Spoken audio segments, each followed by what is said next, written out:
مشکل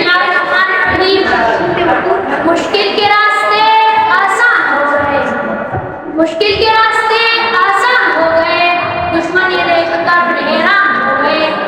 رکھا میرے نبی نے دنیا میں جب قدم، رکھا میرے نبی نے دنیا میں جب قدم، پتھر بھی کلمہ پڑھ کے مسلمان ہو گئے۔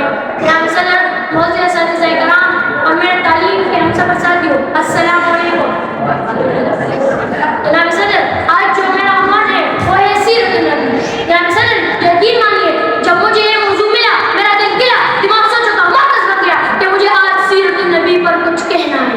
جناب صدر، میں جب سیرت النبی کا تذکرہ کرتا ہوں مجھے قائد میں پتھر ڈال کر بھی ہدایت کی دعا دینے والے ہیں بشر نظر آتے ہیں۔ میں جب بھی سیرت النبی کا تذکرہ کرتا ہوں مجھے ہندا کو معاف کرنے والے خیر البشر نظر آتے ہیں۔ میں جب بھی سیرت النبی کا تذکرہ کرتا ہوں مجھے محمد کے اوپر کوڑا ڈالنے والی عورت کو ہدایت کی دعا دینے والے خیر البشر نظر آتے ہیں۔ میں جب بھی سیرت النبی کا تذکرہ کرتا ہوں مجھے آمنہ کے لال بھوکے پیاسے لا الہ الا اللہ کی صلاحتیں نظر آتی ہیں۔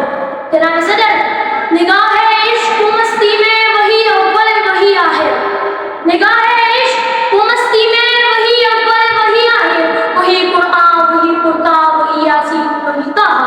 جناب صدر، آج کی دنیا میں لوگ کسی کی دیانت پر ناز کرتے ہیں تو کسی کی خوبصورتی پر ناز کرتے ہیں، تو کسی کی شجاعت پر ناز کرتے ہیں، تو کسی کی بہادری پر ناز کرتے ہیں، تو کسی کی عدالت پر ناز کرتے ہیں۔ تو میں اس نبی پر ناز کیوں نہ کروں جن کے اندر یہ ساری خصوصیات پائی جاتی ہے؟ جناب صدر، میرے نبی کے اندر صداقت تھی جس سے حضرت ابوبکر صدیق بن گئے، میرے نبی کے اندر عدالت تھی جس سے عمر فاروق اعظم بن گئے، میرے نبی کے اندر صحابت تھی جس سے عثمان غنی ذوالنورین بن گئے، میرے نبی کے اندر شجاعت تھی جس سے علی شیر خدا بن گئے۔